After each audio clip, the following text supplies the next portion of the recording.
சொன்னது இந்த மூஞ்சி தான். ரொம்ப தேவையில்லாத பேசுறதுக்கு வேலை வச்சுக்காதீங்க, புரியுதா?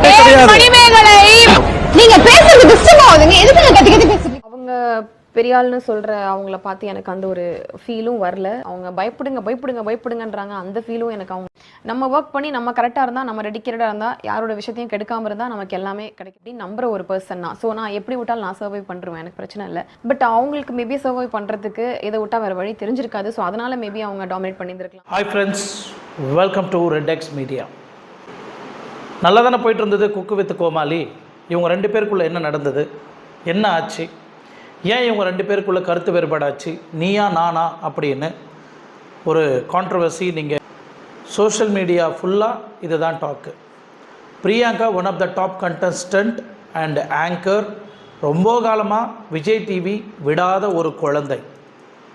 ஆனால் மணிமேகலை எனக்கு வருமானத்தோட தன்மானம் தான் எனக்கு ரொம்ப முக்கியம் அப்படின்னு பரபரப்பான ஒரு பேட்டி அவங்க சொந்த வீடியோவில். பொதுமக்களோட கருத்துக்கள் என்ன, மற்ற ஆங்கர்ஸுங்கெல்லாம் இந்த கான்ட்ரவர்சியை மணிமேகலை வித் பிரியங்கா என்ன யாருக்கு சப்போர்ட் பண்ணுறாங்க அதிகமாக, எதனால் இந்த கான்ட்ரவர்சி நடக்குது, எதனால் இந்த ஏற்றத்தாழ்வு இந்த விஜய் டிவியில் இருக்குது. இப்போ மட்டும் இல்லை, ரொம்ப காலமாக இருக்குது. அது குறிப்பிட்ட கம்யூனிட்டிக்கு மட்டும்தான் விஜய் டிவியில் சப்போர்ட் பண்ணுறாங்க. அது என்ன காரணம் அப்படின்றத தான் இன்றைக்கி இந்த வீடியோவில் நம்ம பார்க்க போகிறோம். வாங்க வீடியோக்குள்ளே போகலாம். Manimegalai rock, Vijay TV shock. காரணம் என்ன? இந்த மாதிரி ஒரு தலைப்பில் நிறைய பேர் வந்து மீம்ஸ் க்ரியேட் பண்ணி சோஷியல் மீடியா முழுவதும் பரபரப்பாக பேசிகிட்டு இருக்கிற ஒரே ஒரு விஷயம் மணிமேகலை பிரியங்கா. மணிமேகலை பிரியங்கா பெரிய லெவலில் இந்த அளவுக்கு குக் வித் கோமாளியில் பேர் இருக்குமா, இந்த மணிமேகலைக்கு இந்த அளவுக்கு க்ரைஸ் இருக்குமா, ஏன் நிறைய பேர் வந்து பிரியங்காவை வந்து தாக்குறாங்க அப்படின்றது எனக்கு புரியல. பட் இதை சார்ந்து உள்ள என்ன நடந்ததை ஒன்று ஒன்றா நான் சொல்கிறேன், கேட்டு தெரிஞ்சுக்கிங்க. நம்புவேன், அது நடந்திருக்கு எனக்கு இப்போ வரைக்கும். எப்போவுமே இதுக்கப்புறமும் நடக்கும் எனக்கு நம்பிக்கை இருக்குது. I know that will happen for sure. So இதுக்காக வந்து யாரையும் லைக் அகேன்ஸ்டாக பேசிக்கவும் வேணாம். அது வந்து இந்த வீடியோவோட மோட்டிவ் கிடையாது. மணிமேகலையும் பிரியங்காவோட தனிப்பட்ட நபர் பிரச்சனை கிடையாது. அதையும் தாண்டி இது ஒரு தனியார் தொலைக்காட்சியோட, தனியார் டெலிவிஷனோட இஷ்யூ. அது மட்டும் இல்லை, ஒட்டுமொத்த இன்றைக்கி சோஷியல் மீடியா ஆகட்டும், டிவி சேனல் ஆகட்டும், கரண்ட் நியூஸ் அப்டேட்டோட இந்த மணிமேகலையும் பிரியங்காவையும் வச்சு வேறு லெவலில் ட்ரோல் பண்ணிகிட்ருக்குறாங்க. ஏன்னா அந்த அளவுக்கு நியாயம் மணிமேகலை மேலே இருக்கா இல்லை பிரியங்கா மேலே இருக்கா அப்படின்றது உங்களுக்கு எல்லாருக்குமே தெரியும். பிரியங்கா எந்த வகையில் அவங்க ஆங்கரிங் பண்ணுவாங்க, அவங்க நல்லா காமெடியும் பண்ணுவாங்க, நல்லா ஷோ வந்து ஹோஸ்டிங் பண்ணும்போது நல்லா பரபரப்பாக இருக்கும். ஏன்னா ஜட்ஜஸ் பேச வரும்போது கூட, ஜட்ஜஸ் பேச வரத்துக்கு முன்னாடியே இவங்க ஒரு கான்ட்ரவர்சி கவுண்டர் பையில போட்டு கிளாப் வாங்கிட்டு போயிட்டே இருப்பாங்க. அளவுக்கு முந்திரி கொட்டை மாதிரி முந்திக்குவாங்க இந்த பிரியங்கா. ஸோ பிரியங்கா இங்கே மட்டும் இல்லை, ஈவன் லாஸ்ட் எபிசோட் நீங்கள் பிக் பாஸில் கூட பார்த்துருக்கலாம். பிரியங்காவோட ஹெட் வெயிட் எப்படி இருந்தது, ஈவன் நிறையா அதை சார்ந்து நீங்கள் ஆங்கரிங் பொசிஷனை விட்டு நீங்கள் வெளியே பர்சனல் லைஃப்பை நீங்கள் பார்த்தீங்கன்னா பிரியங்காவுக்கு வந்து ஆல்ரெடி ரொம்ப ஹெட் வெயிட் இருக்குது அப்படின்னு சொல்லிட்டு நிறையா டாக் இருக்குது. ஸோ இப்போ இந்த மணிமேகலை எதனால் உள்ளுக்குள்ளே இந்த பிரச்சனை நடந்தது அப்படின்றத வந்து பார்க்கலாம். சொன்னது இந்த மூஞ்சி தான். ரொம்ப தேவையில்லாத பேசுறதுக்கு வேலை வச்சுக்காதீங்க, புரியுதா? மணிமேகலை நீங்க பேசுறது டிஸ்டர்ப் ஆகுதுங்க. எதுக்கு நீங்க கத்தி கத்தி பேசிட்டு இருக்கீங்க? நம்ம சொல்றோம்ல, முடிச்சிடறோம்னு சொல்லிட்டு, புரியுதா? நீதான் சொல்றதுக்கு வா பார்க்கலாம், வா. இதெல்லாம் வந்து எப்படி இருக்குன்னு கத்துக்கோங்க முதல்ல, சரியா? உட்காந்து நீங்க வந்து காமிக்கிறீங்க, அவ்வளவுதானே? பெரிய இது மாதிரி ஓவரா பேசிட்டு இருக்கீங்க. அறிவாளித்தானே, ஏன் பெருவா பேசுறீங்க? உனக்கு என்ன பிரச்சனை? ஒரு நாள் இவளோட விஷயத்துல எதுக்குமே நான் வந்து போட்டி போட ரொம்ப தேவையில்லாத பேசுறதுக்கு வேலை வச்சுக்காதீங்க, புரியுதா? ஆமா, உன்னை அனுப்புவோம் வெளியே. இப்போ வெளியே போ, கிளம்பு. நீங்க எப்படி வேணா பேசுறீங்க, உங்களுக்கு irresponsible பேசுறீங்க. அவங்க நான் இப்படி பேசுறீங்க, ஒரு நாள் ஒரு பேச்சு உங்களுக்கு வெட்டியா இருக்கு. வேற எங்கேயாவது நில்லுங்க, தேவையில்லாம டிஸ்டர்ப் பண்ணிருக்காங்க. உங்களுக்கு ஃப்ரீ செஷன் தேவையில்லை, உங்க வீட்டோட நிறுத்திக்கோங்க. இது எங்களுக்கு தெரியும். ஸோ அவங்க பெரியாள்னு சொல்கிற அவங்கள பார்த்து எனக்கு அந்த ஒரு ஃபீலும் வரல. அவங்க பயப்படுங்க பயப்படுங்க பயப்படுங்கன்றாங்க, அந்த ஃபீலும் எனக்கு. அவங்க நம்ம ஒர்க் பண்ணி நம்ம கரெக்டாக இருந்தால், நம்ம டெடிக்கேட்டடாக இருந்தால், யாரோட விஷயத்தையும் கெடுக்காமல் இருந்தால் நமக்கு எல்லாமே கிடைக்கிறது நல்லா தான் கிடைக்கும் அப்படின்னு நம்புற ஒரு பர்சன் தான். ஸோ நான் எப்படி விட்டாலும் நான் சர்வை பண்ணுறேன், எனக்கு பிரச்சனை இல்லை. பட் அவங்களுக்கு மேபி சர்வை பண்ணுறதுக்கு இதை விட்டால் வேறு வழி தெரிஞ்சிருக்காது. ஸோ அதனால் மேபி அவங்க டாமினேட் பண்ணியிருந்திருக்கலாம். அதனால் மேபி நான் ஒரு பவர்ஃபுல் பர்சன் அப்படின்னு சொல்லிட்டு அவங்க நம்பின ஒரு விஷயத்த மற்றவங்களும் நம்பணும் நானும் நம்பணும்னு சொல்லிட்டு அவங்க ட்ரை பண்ணியிருந்திருக்கலாம். அவங்களோட சர்வைவல்காக அவங்களோட லைஃப்காக அவங்க பண்ண ஒரு விஷயம். ஸோ அதனால் வந்து அவங்கள வந்து ஐயோ த மோஸ்ட் ரிவெஞ்ச் மோட் அப்படின்லாம் வந்து பண்ணுறதுக்கு டைம் இல்லை, அண்ட் பார்க்குறதுக்கு ஏகப்பட்ட வேலை இருக்குது. ஸோ அதனால் I wish R only the best. அவங்களுக்கு நிறைய ஷோஸ் கிடைக்கட்டும், நிறைய ப்ரோக்ராம்ஸ் பண்ணட்டும், எல்லா ஷோஸுமே அவங்களுக்கே கிடைக்கட்டும், நிறைய பேர் புகழ் எல்லாமே அவங்களுக்கு கிடைக்கட்டும். எனக்கு இதை பண்ண அந்த பர்சனுக்கு அட்லீஸ்ட் அப்போவாவது வந்துட்டு அவங்களுக்கு ஃபுல் ஷோஸில் பிஸியாக இருந்தாங்கன்னா இன்னொருத்தங்க யாராவது இவங்க மூலமாக ஸ்ட்ரகிள் ஆகிறோம் அந்த மாதிரி விஷயங்கள்லாம் அட்லீஸ்ட் வந்து கேன்சல் ஆகும்ல. உழைச்சி வரதே நிறையா வாட்டி நிற்க மாட்டுது, படார்னு பிடுங்கிக்கும். இதில் வந்துட்டு நம்ம ஐஸ் வச்சா ஐயோ நீங்களா வாவ் அப்படின்னு சொல்லி வர விஷயத்துலலாம் வந்து எனக்கு நம்பிக்கை கிடையாது. இதில் குக் வித் கோமாளியில் எடுத்த ஃபோட்டோஸ் எல்லாம் வந்து அவங்களோட இன்ஸ்டாகிராம் பேஜில் போடுறாங்க. இது வந்து இந்த குக் வித் கோமாளி பூஜைக்கு முன்னாடி கூட இந்த ஃபோட்டோ எடுத்திருக்கலாம். பட் அதை சார்ந்து டெய்லியும் நிறைய அப்டேட்ஸை வந்து இவங்க கொடுத்துட்டு வந்தாங்க. இந்த குக் வித் கோமாளிக்குள்ளே போய் இவங்க நிறைய ப்ரோக்ராமை ஹோஸ்டிங் பண்ணி நிறைய ப்ரோக்ராமில் ஒரு கோமாளியாக உள்ளே போய் அந்த குக் வித் கோமாளியில் ஒன் ஆஃப் த லீடிங் கண்டஸ்டண்ட்டாக ஒரு என்ன சொல்கிறது அந்த ஷோவில் மணிமேகலை ஒரு சூப்பர் ஸ்டார் அப்படின்னு நம்ம சொல்லலாம். அந்த வகையில் வந்து அவங்களோட பர்ஃபார்ம் வந்து இருக்கப்பட்டது. அது மட்டும் இல்லை, தனக்கு கொடுத்த வேலையை எனக்கு கொடுத்த வேலை எனக்கு பே பண்ணுறாங்க, எனக்கு பே பண்ணுற பணத்துக்கு என்னோடய வேலைக்கு நான் நேர்மையாக இருக்கணும், என்னோடய நேர்மையில் நான் என்றைக்குமே கண்ணியத்தை தவற மாட்டேன், நான் வேலை செய்யும் போது என்னை ஏன் வேலை செய்ய விடாமல் தடுக்கிறாங்க, நான் ஏதாவது சொல்ல வந்தாக்கா உடனே பிரியங்கா வந்து சென்டரில் ஏதாவது ஒரு சிரிப்பு காமிக்கிறாங்க, ஏதாவது ஒரு கான்ட்ரவர்சியை உள்ளே பேசி நான் சொல்ல வேண்டிய கருத்தும் ஆகட்டும் இல்லை செய்யக்கூடிய வேலையாகட்டும் இவங்க வந்து ஏன் தடுங்கல் பண்ணுறாங்க. இவங்க வந்து இந்த குக் வித் கோமாளியோட ஹோஸ்டர் கிடையாது, ஆங்கர் கிடையாது, இவங்களும் ஒரு கோமாளியாக உள்ளே வந்த ஒரு கண்டஸ்டன்ட் தான். ஏன் இவங்களை என்னை டார்கெட் பண்ணுறாங்க, இவங்களுக்கு ஏன் விஜய் டிவி வந்து இந்த அளவுக்கு சப்போர்ட் பண்ணுறாங்க, இங்கே நடந்த கம்ப்ளைண்ட்டை நான் தெளிவாக நான் எக்ஸ்பிளைன் பண்ணியிருக்கிறேன். ஒரு தொகுப்பாளராக இருக்கக்கூடிய பிரியங்கா தேஷ்பாண்டே இவங்க வழக்கம் போல் இருக்கக்கூடிய இந்த குக் வித் கோமாளி சீசன் இந்த வாட்டி இல்லை. நான் ஒரு கண்டஸ்டண்ட்டாக என்னோடய வேலையை வந்து அவங்க செய்ய விடாமல் நிறைய விஷயங்களை வந்து தடுக்கிறாங்க. நான் ஏதாவது சொல்லப்போனால் எனக்கு முகம் கொடுத்து முகம் சுளிக்கிற மாதிரி சில விஷயங்கள் பண்ணுறாங்க. இவங்க தான் அந்த ஷோவில் வந்து டாப்பாக பிரபலம் ஆகணும்னு எதிர்பார்க்குறாங்க. சில விஷயங்கள் ஏதாவது நான் மீடியாவில் பேசிட்டாக்கா உள்ளே இருக்கிறவங்க எல்லாரும் போய் பிரியங்கா கிட்ட சாரி கேளுங்க அப்படின்னு சொல்கிறாங்க. அப்படி சாரி கேட்டு அந்த ப்ரோக்ராமில் இருந்தாக்கா அடுத்த குக் வித் கோமாளி சீசனில் வந்து நான் உள்ளே இன்னும் அழகாக பார்ட்டிசிபேட் பண்ண முடியும், நீங்கள் வந்து பிரியங்காவை வந்து நீங்கள் பதிச்சிக்காதீங்க அப்படின்னு நிறைய பேர் வந்து சொல்கிறாங்க. என்னோடய சுயமரியாதையை விட்டு அந்த குக் வித் கோமாளியில் நான் இருக்கணுன்றது எனக்கு அவசியம் இல்லை அப்படின்னு காரசாரமான ஒரு விஷயங்கள் மணிமேகலை வந்து ஒரு வீடியோவே போட்டிருந்தாங்க. பட் அதில் ஒரு விஷயம் என்னென்னா பிரியங்கா தான் காரணம் அப்படின்னு அவங்க எங்கேயுமே குறிப்பிடலை. தேஷ்பாண்டே வந்து இந்த ப்ரோக்ராமில் வந்து ஒரு ஹோஸ்டர் கிடையாது, அவங்களும் ஒரு கண்டஸ்டண்ட்டு தான் அப்படின்னு வந்து மணிமேகலை வந்து சொல்லியிருந்தாங்க. மணிமேகலை என்ன சொல்ல வராங்க, நான் அங்கே தப்புன்னு தெரியப்பட்டால் நான் வந்து பின்னாடி போய் மற்றவங்க மாதிரி புறம் பேசுகிற ஆளு கிடையாது, ஃபேஸ் டு ஃபேஸ் எதாக இருந்தாலும் வந்து நான் டைரெக்டாக சொல்லிவிடுவேன். இந்த டைரெக்டாக ஃபேஸ் டு ஃபேஸ் சொன்னதுனால அங்கே இருக்கக்கூடிய ஷூட்டிங் ஸ்பாட்டில் இருக்கக்கூடியவங்க எல்லாருமே வந்து பிரியங்காவை வந்து அப்படி நீங்கள் பேசாதீங்க, பிரியங்காவை வந்து எதிர்த்துட்டு நம்ம விஜய் டிவியில் ஒன்றுமே பண்ண முடியாது, ஏன்னா பல வருஷமாக இவங்க விஜய் டிவியில் வந்து ஹோஸ்டிங் பண்ணுறாங்க. அது மட்டும் இல்லை, டாப் கண்டஸ்டண்ட்டில் இந்த குக் வித் கோமாளியில் டாப் 3ல் ஃபைனலாக இருக்கக்கூடிய பிரியங்கா தேஷ்பாண்டே இங்கே நடந்த இந்த கான்ட்ரவர்சியெல்லாம் கோத்ரூ பண்ணி அந்த டாப் 3ல் ஃபைனலிஸ்ட்டாக வந்திருக்கக்கூடிய பிரியங்கா தான் மணிமேகலை இந்த ஷோவிலேருந்து வெளியே போகிறதுக்கு காரணம்.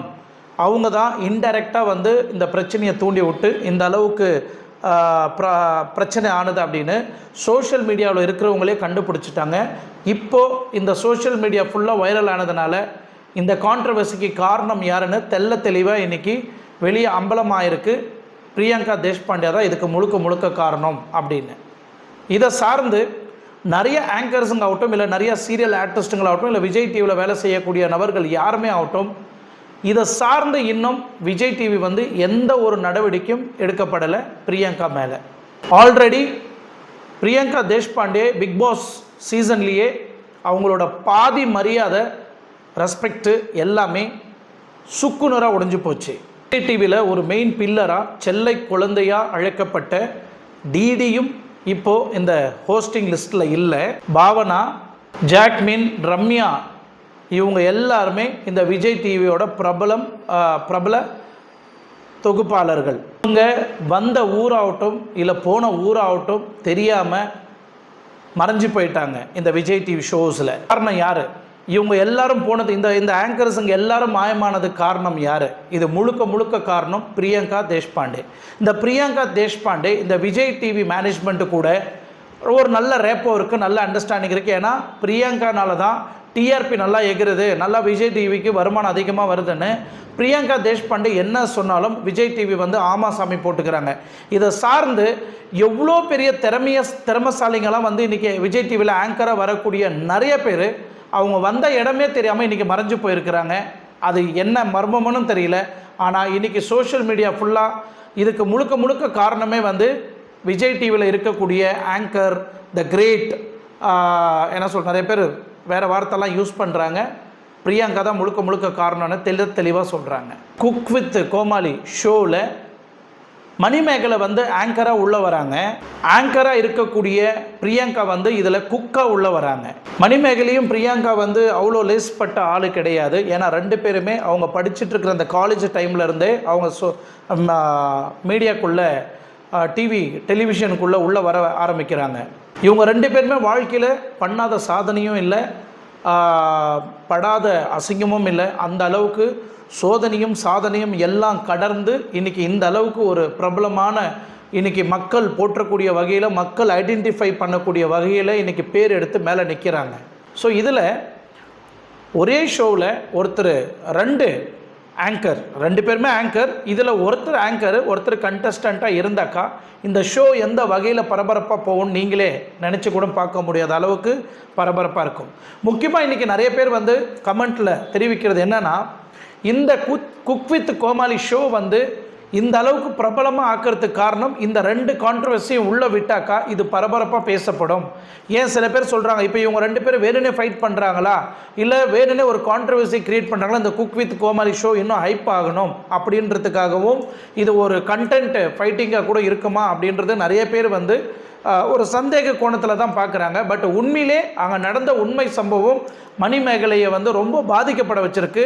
தன்னோட தன்மானத்தை இறந்து நான் எந்த தொழிலும் செய்யணும்னு எனக்கு அவசியம் இல்லை, நான் எந்த ஆங்கரிங்கு பண்ணணும்னு எனக்கு அவசியம் இல்லை, அப்படியேப்பட்ட பிரபலம் எனக்கு விஜய் டிவியில் வேண்டாம் அப்படின்னு அவங்க தட்டி கழிச்சுட்டு இந்த ப்ரோக்ராமை விட்டு அவங்க வெளியே வந்து கிட்டத்தட்ட ஒரு வாரம் ஆகுது. இந்த ரெண்டு பேரும் சண்டையிலையும் நடிகை, இந்த வாழை படத்துலலாம் நீங்கள் பார்த்துருப்பீங்க, ஒரு பிரபலமான நடிகை. அப்புறம் சுசேந்திரன் படத்தில் கூட இப்போ நடிச்சிட்ருக்கிறாங்க. நல்ல பிரபலமாக பேசப்படுது. இப்போ வரைக்கும் இந்த செகண்ட் வரைக்கும் பிரபலமாக பேசப்படக்கூடிய நடிகை திவ்யா துரைசாமி அவர்கள். இவங்க இந்த ப்ரோக்ராமில் பிரியங்காவை பற்றி எனக்கு நல்லா கோஆப்ரேட் பண்ணாங்க. இந்த ஷோவில் எனக்கு அந்த அளவுக்கு சப்போர்ட் பண்ணாங்க. பிரியங்கா வந்து எனக்கு இந்த அளவுக்கு ஆதரவு தெரிவிப்பாங்கன்னு நான் எதிர்பார்க்கல அப்படின்னு சொல்லிட்டு அவங்களோட பதிவு ஒன்று பார்த்தோம். அதே மாதிரி பிரியங்காவும் அந்த திவ்யாவை பற்றி நிறைய விஷயங்களை வந்து பேசியிருந்தாங்க. ஸோ இந்த மாதிரி இந்த திவ்யாவும் பிரியங்காவும் பேசின இந்த கான்ட்ரவர்சி வந்து மணிமேகலை நான் இந்த குக் வித் கோமாளியோட ஷோவோட ஆங்கரு, இதை நான் தான் டிசைட் பண்ணணும், நான் தான் முடிவு எடுக்கணும், இதில் நீங்கள் யார் வந்து சஜஷன் சொல்கிறதுக்கு, நீங்கள் யார் வந்து இதில் முடிவு எடுக்கிறதுக்கு அப்படின்னு பிரியங்காட்ட கேட்கும் போது தான் பிரியங்கா வந்து மன உடைஞ்சு போய் தன்னோட கேரவனில் போய் உக்காந்துட்டு எனக்கு இந்த மாதிரி மன உடைச்சல் ஆளாக இருக்குது, எனக்கு இந்த ஷோ பண்ணுறதுக்கு விருப்பம் இல்லை அப்படின்னு சொல்லிட்டு ரொம்ப வருத்தத்தை தெரிவிச்சிருக்கிறாங்க பிரியங்கா. அதுக்கப்புறம் அந்த மேனேஜ்மெண்ட்டெல்லாம் போய் என்ன ஆச்சு ஏதாச்சுன்னு மணிமேகல்கிட்ட கேட்கும் போது, இந்த குக் வித் கோமாளி ஷோவில் வந்து குக்கு வேலை தான் பண்ணணும், கண்டஸ்ட் வேலை தான் பண்ணணும், ஆங்கர் வேலை தான் பண்ணணும், இதில் என் வேலை நான் தெளிவாக தானே பண்ணிகிட்டு இருந்தேன், இதில் என்னோட தப்பு என்ன இருக்குது, நான் ஆங்கரை என்னோடய டியூட்டியை நான் கரெக்டாக பண்ணியிருக்கிறேன், அவங்க வந்து ஆங்கராகவும் பிஹேவ் பண்ணணும்னு பார்க்குறாங்க, கண்டஸ்டண்ட்டாகவும் பிஹேவ் பண்ணணும்னு பார்க்குறாங்க, இது எந்த விதத்தில் நியாயம் அப்படின்னு இந்த ரெண்டு பக்கம் தரப்பில் வந்து பஞ்சாயத்து பெரிய லெவலில் வெடிக்கப்பட்டது. அதுக்கப்புறம் இந்த விஜய் டிவி டீமு போய் மணிமேகல்கிட்ட உங்களை ஹர்ட் பண்ணதுக்காக என்ன சாரி பண்ணிக்கிங்க பிரியங்கா கிட்ட. யார்கிட்ட?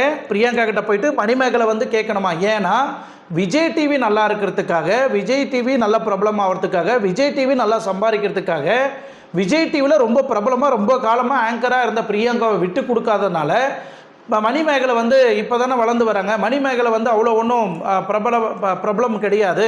மணிமேகலைக்கிட்ட போய் ரொம்ப ஈஸியாக சொல்லியிருக்கிறாங்க, நீங்கள் போய் ஒரு சின்னதாக ஒரு சாரி கேட்டுருங்க உங்களை ஹர்ட் பண்ணதுக்காக அப்படின்னு, மற்றபடி எந்த ஒரு பிரச்சனையும் இருக்காது, அடுத்த ஷோஸ்லேயும் நீங்கள் இணைந்து பணியாற்றலாம், நீங்கள் வந்து உங்களுக்கு இன்னும் நிறைய வாய்ப்பெல்லாம் கிடைக்கும் விஜய் டிவியில் அப்படின்னு சொல்லியிருக்கிறாங்க.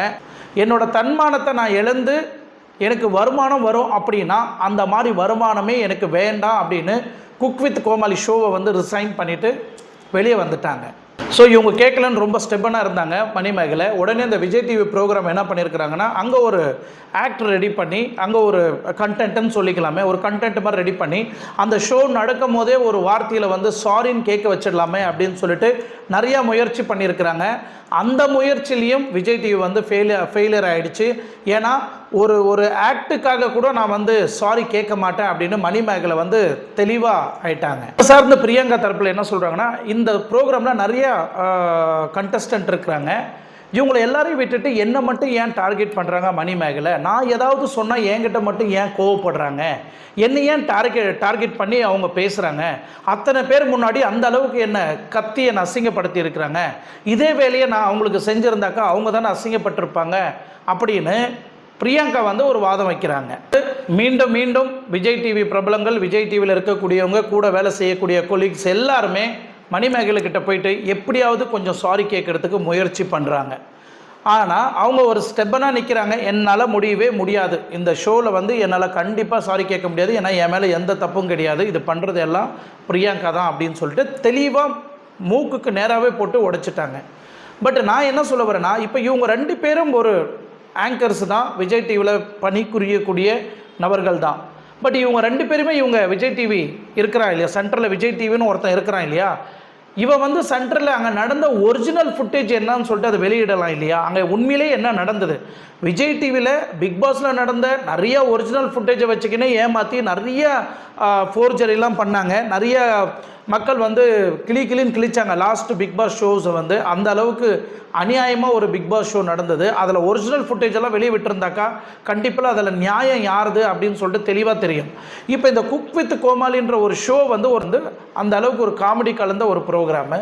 இந்த ப்ரோக்ராமில் பிரியங்காவும் மணிமேகலையும் என்ன நடந்தது, என்ன ஃபைட்டிங் நடந்தது, இப்போ நான் சொன்ன அனைத்து ஸ்டோரிகளும் இவங்க வந்து வெளியிட்டிருக்கிற ஒரு ஸ்டோரி. யாரும் மணிமேகலை கொடுத்துருக்கிற ஒரு ரிப்போர்ட், பிரியங்கா சைட்லேருந்து ஒரு ரிப்போர்ட் கொடுக்கப்படுது. பட் நான் என்ன சொல்கிறேன், விஜய் டிவியில் நடந்த அந்த ஒரிஜினல் ஃபுட்டேஜ் இருக்கு இல்லையா, அதை எடுத்து வெளியிட்டாக்கா இங்கே நடந்த என்ன ஸ்டோரின்னு விஜய் டிவி முன்னே வந்து இவங்க 2 பேரையும் காம்ப்ரமைஸ் கண்டிப்பாக பண்ண முடியும். ஆனால் பிரியங்கா வந்து தலகணத்தோட அந்த திமிர்த்தனத்தை, அந்த ஒரு லேடின்ற ஒரு சிம்பத்தியே இல்லாமல் ஒரு திமிர்த்தனத்தை காமிக்கிறாங்க. நான் தான் இங்கே கிங்கு, நான் தான் இங்கே மகாராஜா, நான் தான் இங்கே மகாராணி, என்னை தவிர்த்துட்டு இங்கே யாருமே வாழ முடியாது விஜய் டிவியில், நான் தான் பெஸ்ட் ஆங்கர் அப்படின்னு அந்த திமிர், அந்த 2 கொம்பு இருக்கு இல்லையா, அதை தான் அவங்களோட வாழ்க்கையை வந்து அழிக்க போகுது. ஏன்னா விஜய் டிவின்ற ஒரு பிளாட்ஃபார்ம் வந்து விஜய் டிவி மட்டும் இல்லை, எந்த ஊடகத்தை நீங்கள் எடுத்துக்கினாலும், எந்த டிவி ஷோஸ் எடுத்துக்கினாலும் ஒவ்வொரு நபர்களுக்கும் ஒரு திறமை இருக்கும். அந்த திறமையை வெளிப்படுத்தி தான் நிறைய பேர் வந்து மேலே பிரபலமாகறாங்க. ஆனால் இங்கே வந்து காலங்காலமாக நான் மட்டும்தான் இங்கே ஆங்கராக இருக்கணும் அப்படின்றது வந்து இது தவறான ஒரு கருத்து. இதை சார்ந்து தான் விஜய் டிவியில் நிறையா லேடிஸுங்க வந்து இன்றைக்கி போர்ட் அவுட் ஆகிட்டாங்க. யாருமே இன்றைக்கி அந்த ப்ரோக்ராம் நடத்துகிறவங்க யாருமே, எந்த ஷோஸ்னால் எடுங்க, நீங்கள் பிரியங்காவை உள்ளே பார்க்கலாம். டிடி இருந்தாங்க, பாவம் அவங்களுக்கு கால் கொஞ்சம் ப்ராப்ளம் இருக்கிறதுனால அவங்கள சரியாக உள்ளே பார்க்க முடியல. ஆனால் இப்போது ட்ரெண்டிங்கில் இருக்கக்கூடிய பிரியங்கா வச்சு தான் விஜய் டிவிக்கே ஆதாயம் இருக்குது. ஏன்னா இல்லை, நான் பிரியங்கா இல்லை எந்த ஷோவிலையும் ஆங்கரிங்காக பண்ண முடியலன்னா கண்டிப்பாக அந்த ஷோ நல்லா போவது, மக்கள் விரும்பி பார்க்க மாட்டாங்கன்னு தெளிவாக தெரிஞ்ச இந்த விஜய் டிவி டபுள் கேம் ஆடிட்டுருக்குறாங்க. உண்மையிலே இந்த ப்ரோக்ராமை வந்து ஒருத்தரை வந்து பர்டிகுலராக டாமினேட் பண்ணுறாங்களா, இல்லை டார்கெட் பண்ணி டாமினேட் பண்ணி அவங்கள தூக்கி வெளியே போடணும்னு முடிவு பண்ணியிருக்கிறாங்களா, இல்லை 2 பேருக்குமே மிஸ்கம்யூனிகேஷன் ஆயிருக்கா அப்படின்றத வந்து நம்ம சிந்தித்து செயல்படணும். ஏன்னா இவங்க 2 பேருமே ஒரு வகையில் நல்ல ஒரு கண்டஸ்டண்ட்டு தான், நல்ல திறமைசாலிகள் தான். பட் திமிர்த்தனம் மட்டும் எந்த இடத்துலையும் நம்ம காமிக்கக்கூடாது. அந்த இடத்துல நீங்கள் பார்த்தீங்கன்னா பிரியங்காவுக்கிட்ட வந்து கொஞ்சம் திமிர் இருக்குது அப்படின்னு சோஷியல் மீடியா ஃபுல்லாக வைரலாக பேசப்படுது. பட் மணிமேகல்கிட்ட ஒரு சிம்பத்தி இருக்குது, ஒரு அடக்க ஒடுக்கமான பொண்ணு, அவங்க மேலே எந்த தப்பும் இல்லை அப்படின்னு சோஷியல் மீடியாவும் பேசப்படுது. இதில் இன்னும் என்னெல்லாம் உண்மை சம்பவம் நடந்திருக்கு, என்னெல்லாம் பிரச்சனை போயிட்டுருக்கு அப்படின்றத, இதில் நிறைய குக்கெல்லாம் இருக்கிறாங்க இல்லைங்களா, அந்த சீஃப் குக்குங்களாம் இருக்கிறாங்க இல்லைங்களா, அவங்களாம் என்ன பண்ணுறாங்க? இதில் நிறைய பேர் வந்திருந்தாங்க. இந்த சீஃப் குக்குங்க வந்து நிறைய சீஃப் கெஸ்ட்டாக வந்திருந்தாங்க. நிறைய பெரிய பெரிய சீனியர் ஆர்டிஸ்ட்டுங்களாம் இதில் குக் வித் கோமாளியில் இருக்கிறாங்க. இந்த குக் வித் கோமாளியில் நிறைய சீனியர் ஆர்டிஸ்ட்டுங்க இருக்கும்போது அவங்களுக்கு அங்கே தெரியாதா பிரியங்கா மேலே தப்பா இல்லை மணிமேகலை மேலே தப்பா அப்படின்னு சொல்லிட்டு. ஆனால் இன்றைக்கி அந்த ஷோவிலேருந்து வெளியே வந்து வேறு டெலிவிஷனில் வேலை செய்யக்கூடிய நிறையா பிரபலங்கள் என்ன சொல்ல வராங்கன்னா, பிரியங்கா மேலே நிறையா குறைபாடு இருக்குது, பிரியங்கா வந்து யாரையும் வளர விட மாட்டா, அந்த இடத்துல அவள் மட்டும்தான் இருக்கணும் அப்படின்னு தான் நினைப்பா, யாராவது வளரணும் அங்கே யாராவது பேர் எடுக்கணும்னு ஆசைப்பட்டாக்கா விஜய் டிவி டீம் மூலிமா அவங்கள எப்படியாவது புல்லிங் பண்ணணும் அப்படின்னு சொல்லிட்டு டார்கெட் பண்ணிடுவா அப்படின்னு தெளிவாக சொல்லியிருக்கிறாங்க. அதே மணிமேகலை என்ன சொல்கிறாங்கன்னா, மணிமேகலை பாயிண்ட் ஆஃப் வியூவில் பொதுமக்களோட கருத்து என்னென்னா, மணிமேகலை பண்ணிகிட்ருக்கிற வேலையில் அவங்க த பெஸ்ட்டு குக் வித் கோமாளியில் நல்ல ராக்கிங் பண்ணிகிட்ருக்கிறாங்க. பட் அவங்க இந்த குக் வித் கோமாளியாக இருக்கிறதோட பெஸ்ட்டு ஆங்கராக இருக்கணும்னு ரொம்ப விரும்புவாங்க. இந்த ஆங்கரில் எனக்கு ஒன்றும் புரியல, இவங்க ஆங்கராக இருக்கணுன்றது விரும்புகிறது பெரிய விஷயம் ஒன்றும் இல்லையா, அது ஒரு இழிவான ஒரு விஷயம். அவங்க செய்யக்கூடிய அந்த தொழிலில் they want to be a best இல்லையா. இப்போது பிரியங்கா வந்து எத்தனை ஆண்டு காலமாக விஜய் டிவியில் அவங்க நல்லா பேர் எடுத்துகிட்டு வந்தாங்க. அப்போது இவங்க வந்து புதுசாக ஒருத்தர் வளர்ந்து வராங்க, அவங்க புதுசாக ஒரு நல்ல பேர் எடுக்கிறாங்க விஜய் டிவிலனா, இவங்களுக்கு அதை பொறுத்துக்க முடியல, யாரும் பிரியங்காவில் பொறுத்துக்க முடியல, அதை ஜீர்ணிச்சிக்க முடியல. இந்த இடத்துல நான் தான் பெஸ்ட்டு, நான் தான் டாப்பாக இருக்கணும்னு நினைக்கக்கூடிய பிரியங்காவுக்கு கண்டிப்பாக தோல்வி தான் முடியும். கடவுள் இருக்கிறாருன்றது இந்த வீடியோ இந்த ஆதாரங்கள்லாம் ஒரு முன் உதாரணமாக இருக்குது. ஏன்னா ரொம்ப நாளைக்கு நீங்கள் ஜெயிச்சுட்டு வர முடியாது. ஒரு நாள் இல்லை ஒரு நாள் இந்த மாதிரி ஒரு கான்ட்ரவர்சியில் வெளியே வந்த பிறகு பொதுமக்கள் பார்வையில் தெரியும் நீங்கள் தப்பு செஞ்சுருக்கிறீங்களா இல்லையான்னு. ஸோ கண்டிப்பாக இந்த விஜய் டிவி குக் வித் கோமாளியில் பிரியங்காவை தூக்கி வெளியே போடுறதும் கேரண்டி. ஏன்னா பொதுமக்களுக்கு தெரிஞ்சிடுச்சு யார் மேலே தப்பு இருக்குது யார் மேலே தப்பு இல்லை அப்படின்னு தெளிவாக தெரிஞ்சிருக்கு. அதனால் இதை எப்படி ஹேண்டில் பண்ண போகிறாங்க விஜய் டிவின்றது தெரியல. ஆனால் பொதுமக்களுக்கு எது உண்மை எது பொய்ன்னு தெளிவாக தெரிஞ்சிடுச்சு. இதுதான் உண்மை. ஸோ இந்த cook with Comali shows very இம்பார்ட்டண்ட்டாக ரொம்ப இம்பார்ட்டண்ட் கொடுத்து பொதுமக்கள் பேசுகிறாங்க அப்படின்னா, இந்த ஷோனால் எத்தனையோ பேர் வந்து சந்தோஷமாக இருக்கிறாங்க. வீட்டில் இந்த ஷோ பார்க்கும்போது மனம் விட்டு சிரிக்கக்கூடிய நபர்கள் எத்தனையோ பேர் இருக்கிறாங்க. ஆனால் சிரிக்க வைக்கக்கூடிய இந்த நபர்கள் அங்கே என்ன மன உடைச்சலுக்கு ஆளாகிறாங்க அப்படின்றது வந்து நம்மளுக்கு யாருக்கும் தெரியாது. அந்த ஷோவில் பெரிய லெவலில் ஒரு சம்பவம் நடந்திருக்கு, அதை சார்ந்து தான் நிறைய ஆடியோஸ் வந்து இன்றைக்கி வெளியே வந்திருக்கு. ஸோ தயவு செய்து மணிமேகலைக்கு சப்போர்ட் பண்ணுங்கள், இல்லை பிரியங்காவுக்கு சப்போர்ட் பண்ணுங்கள். நான் வந்து கேட்கல. இவ்வளோ நடந்த இந்த கான்ட்ரவர்சியில் எது உண்மை எது பொய்ன்னு விஜய் டிவி தான் வந்து விளக்கணுமே தவிர இதில் நாம் எந்த முடிவும் எடுக்க முடியாது. ஸோ கைஸ், நீங்கள் இந்த வீடியோ பார்க்குறவங்க, இல்லை நீங்கள் பேசுகிற கண்டென்ட்டில் இதுதான் உண்மை, இல்லை பிரியங்கா மேலே தப்பு இருக்குது, இல்லை மணிமேகலை மேலே தப்பு இருக்குது அப்படின்னு சொல்லிட்டு உங்கள் மனசுக்கு உங்கள் மனசாட்சி பொறுத்த வரைக்கும் இது கரெக்டு இது ரைட்டு அப்படின்னு உங்களுக்கு தோணுச்சுன்னா என்னோடய கமெண்ட் பாக்ஸில் உங்களோட கருத்துக்களை பதிவிடுங்க. அடுத்த வீடியோவில் கண்டிப்பாக அதை சார்ந்து இன்னும் டீட்டெயிலாக நான் உங்களுக்கு வந்து எக்ஸ்பிளைன் பண்ணுறேன். அடுத்த வீடியோவில் சந்திக்கும் வரை உங்களிடம் விடைபெறுவது உங்கள் ஆர்கே.